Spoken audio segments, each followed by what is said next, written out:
If someone wanted to visit my store, they would need to go to this website address, which isn't probably going to drive that much traffic. So you have a few options. The first thing I'm going to do is change my myshopify.com domain. Another option is to connect an existing domain or to purchase a new one from Shopify. This way, instead of having scoutandstitch.myshopify.com, I could purchase a domain, if it's available, called scoutandstitch.com, driving more traffic to my website, and a custom domain often increases credibility and makes your business easier to remember. Before we check out a preview of our finished store, let's talk about policies. These can include shipping policies, privacy policies, and your return and refund policy.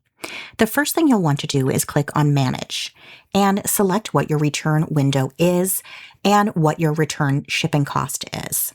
You'll also need to mark whether you're going to charge a restocking fee or if any items are final sale. You can also adjust the language of your return and refund policy, as well as any other policy. So you could use just the default template and the return rules summary, or you can enter your own legal language here. And once you've done that, you can click on Publish.